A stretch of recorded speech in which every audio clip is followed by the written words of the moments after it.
ఎక్కడైనా ల్యాండ్ పై ఇన్వెస్ట్ చేయాలని అనుకుంటున్నారా? అయితే ఫ్యూచర్ సిటీలో ఇప్పుడే ల్యాండ్ పీస్ పెట్టుకోండి. పూర్తి వివరాలకు మాకు కాల్ చేయండి.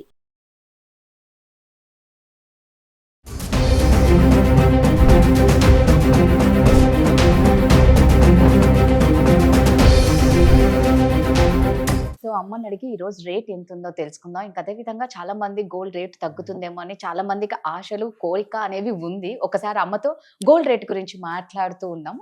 అమ్మ నమస్తే. అమ్మ నమస్తే అండి. నేను ఇందాక అన్నట్లు రేటు తగ్గుతుందేమో అని నిజంగా చాలా మంది ఎదురు చూస్తున్నాం. అవును, అమ్మ తగ్గినట్టే తగ్గుతుంది, వెంటనే పెరిగిపోతూ ఉంది. కరెక్ట్. అసలు ఊహించట్లే. సో ఈ రోజు రేట్ ఎంత ఉందమ్మా? ఈ రోజు 10 గ్రామ్స్ అండి, 24 క్యారెట్ 1,28,758 ఉందండి. నిన్న ఉండింది 1,28,518. అంటే ఎంత ఎంత పెరిగిందండి? దాదాపు 350 రూపాయల దాకా పెరిగింది, రేట్ పెరిగింది. సో మనం చెప్పలేమండి ఇది ఇప్పుడు పెరుగుతుందో ఎప్పుడు తగ్గుతుందో తెలియదు, ఎంత తగ్గుతుందో తెలియదు. భారీ తగ్గింపు అంటే అందులో 50 రూపాయలు తగ్గింటుంది అంతే. జనాలు ఎంత భారీ తగ్గింపు అని రాత్రి న్యూస్ తినేసి పొద్దున్నే అసలు రాత్రి నిద్రపోకుండా పొద్దున్నే వెళ్ళిపోతారు. ఎంత తగ్గిందని అంత చూసి అంత కొనుక్కున్నది వాడు 50 రూపాయలు 100 రూపాయలు తగ్గిస్తాడు. లేకపోతే బంగారం అంతా కనుక్కున్న తర్వాత ఒక మంచి జిప్ బ్యాగ్ ఇస్తాడు. సో అంతే, దానికే మనోళ్ళు సంతోషపడిపోతారు. అంటే మీరు అంటే నిజంగానే బంగారం అనేది చాలా మంచి ఇన్వెస్ట్మెంట్ అండి. మన దగ్గర డబ్బులు ఉండి నిజంగానే మనం కొనుక్కుంటే చాలా మంచిది.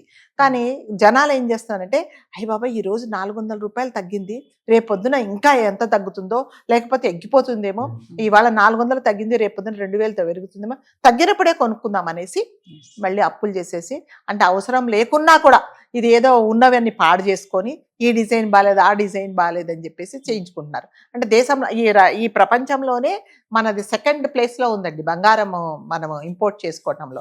అంటే ఎంత ఎక్కువ యూజ్ చేస్తున్నాం అనేది చెప్తుంది.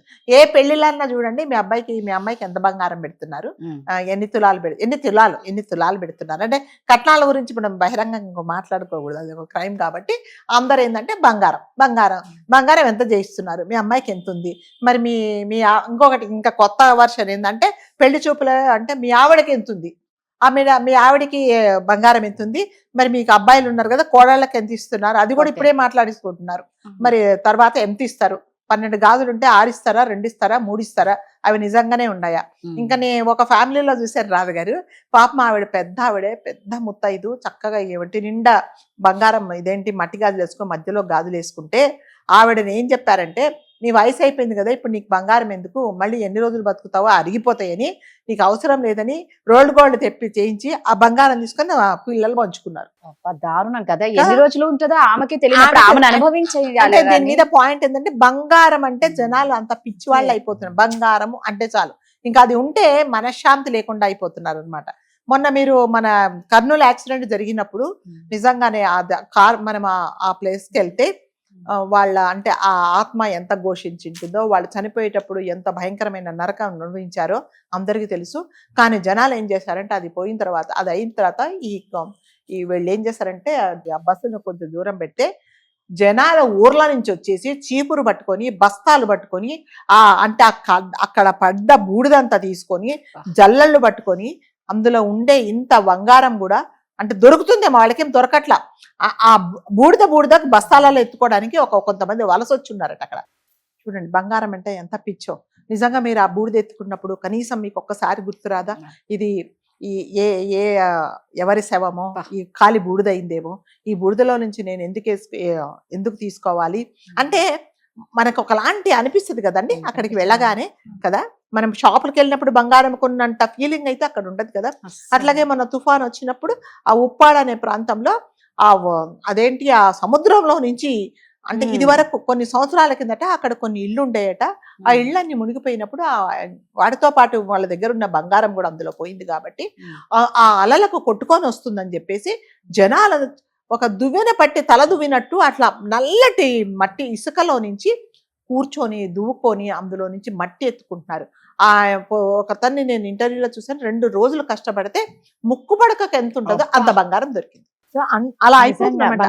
అయితే వాళ్ళు పోలీసు వాళ్ళు చెప్తున్నారు, సెకండరీ వాళ్ళు చాలా బలంగా అలలు వస్తున్నాయి, మీరు కొట్టుకుపోతారంటే మాకు తెలుసు ఎప్పుడు అలలు వస్తాయో, మాకు అట్లాంటిది అంత భయం లేదు, మాకు ఒకవేళ వచ్చినా ఎలా తప్పించుకోవాలో తెలుసు అని. అంటే ప్రాణాల కంటే బంగారం అనేది అంత విలువైపోయింది అనమాట.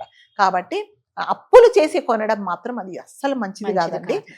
అప్పులు చేసి కొంటే ఏమవుతుందంటే ఇప్పుడు 50 రూపాయలు తగ్గిందని నువ్వు అక్కడ కొన్నావు, రేపు పొద్దున ఎక్కుతుందని మరి అక్కడ వడ్డీలు కట్టుకోవడానికి ఎంత అవుతుంది చెప్పండి. సో లేడీస్ కు బంగారము అంటే చాలండి. అసలు బంగారం అనంటే ఇంకా ఎంత అప్పులు చేసైనా సరే, ఎటువంటి హరాస్మెంట్ అయినా సరే చేసేసి కొంటారు. బంగారం తయారు చేసే షాపుల పక్కన కాలువలు ఉంటాయి కదా, పొద్దున అయ్యేసరికి ఆ కాలువల నుంచి తీస్తూ ఉంటారు. ఆ నీళ్లు పట్టేసుకొని చిన్న అసలు వాళ్ళు వదలరండి. ఎప్పుడు షాపుల వాళ్ళే చెయ్యరు. కాకపోతే వాళ్ళు ఏం చేస్తారంటే వాళ్ళని కూడా కొంతమందిని హైర్ చేసుకొని ఆ లాస్ట్ దాంట్లో కూడా వెతుకోమని చెప్తారు. దొరుకుతాయి. ఎందుకంటే వాళ్ళు ఆ గోల్డ్ స్మిత్లు ఇలా కొడతారు, కొట్టినప్పుడు ఆ చిన్న చిన్న రవ్వలు పడిపోతాయి. పడిపోయినప్పుడు మన వాళ్ళు జనరల్ గా మీకు తెలుసు బంగారం వ్యాపారాలంతా మార్వాడి వాళ్ళే ఉంటారు. మార్వాడి వాళ్ళు అగ్గిపుల్ల మీద ఉండే పైనది కూడా పోనీయడు వాళ్ళు. కాబట్టి వాళ్ళు హైర్ చేసుకొని అందులో నుంచి కూడా వాళ్ళతో పని చేయించుకొని వాళ్ళు తీసుకుంటారు.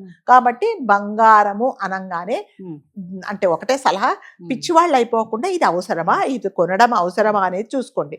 అంటే పెళ్లిళ్లలో బంగారము ఉంటేనే అదొక ప్రత్యేకమైన అర్హత, స్టేటస్ చూపిస్తుంది అని అనుకుంటున్నారు. ఇంకా కొంతమంది అయితే నేను చూసాను ఎగ్జిబిషన్ పెట్టినట్టుగా మొత్తం హారాలు, తర్వాత పెళ్లి కూతురికి ఏమేమి పెడుతున్నారో అవన్నీ ఎగ్జిబిట్ చేస్తున్నారండి. ఒకవైపు వెండి, ఒకవైపు బంగారం. ఇవన్నీ చూసిన తర్వాత పాపం అటు ఇటు కాని వాళ్ళు, మధ్యతరగతి వాళ్ళు అక్కడికి వెళ్ళి అలాంటి పోకడానికి ఎన్నో ఇబ్బందులు పడుతున్నారు అనమాట. వాళ్ళ అర్హత ఏంటి, వాళ్ళ ఫైనాన్షియల్ స్టేటస్ ఏంటి, వాళ్ళు అంత కొనగలిగారు కాబట్టి పెట్టుకున్నారు, నేను అలా చేయలేను అని చెప్పేసి అనుకోవట్లేదు. వాళ్ళకు లాగా మనం అని చెప్పేసి లేనిపోయిన అప్పులు చేస్తున్నారు. సో మీరు అన్నట్టుగా బంగారం ఎప్పుడైనా మళ్ళీ నేను బంగారం కొనుక్కోవని కొనుక్కోండి, కానీ అది అప్పులు చేసి మాత్రం కొనరు. నిజంగా మీ దగ్గర సఫిషియెంట్ గా డబ్బులు ఉంటే, ఇప్పుడు మీ వారికి ఏదో బోనస్ వచ్చింది, లేకపోతే మీరు చిట్టీలు వేసుకున్నారు, మీకు డబ్బులు వచ్చింది, చీరలు అవి మీరు చీరలు 10 లక్షల రూపాయలు, 5 లక్షల రూపాయలు, 2 లక్షల రూపాయలు చీరలు కొన్నా కూడా ఇప్పట్లో ఉంది కదండి. మళ్ళీ ఇప్పుడు లేడీస్ కు చీర వర్షంలో కట్టిన చీర మళ్ళీ అస్సలు రిపీట్ చేయకూడదు, అసలు చేయకూడదు. అది దాన్ని ఏం చేస్తారో తెలియదు. ఇది ఎప్పుడు మళ్ళీ షాపింగ్, రేపు ఎవరింట్లోనే వెడ్డింగ్ అయితే మనకు షాపింగ్ మొదలైతే వాళ్ళ ఇంట్లో.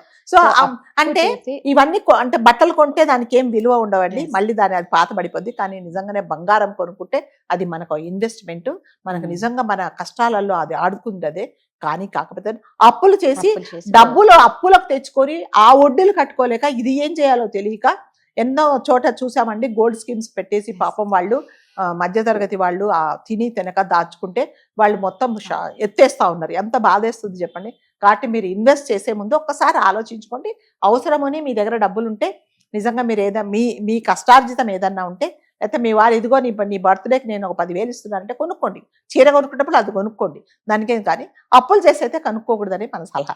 అమ్మ ప్రతిసారి అదే చెప్తారండి, అప్పు చేసి మాత్రం కొనొద్దండి, అప్పు చేసి మాత్రం కొనొద్దు. అంతే, అప్పులు చేసి నేనైతే ఇంపార్టెన్స్ ఇవ్వాలి, అలానే అప్పులు చేసి మాత్రం కొనొద్దండి. Thank you.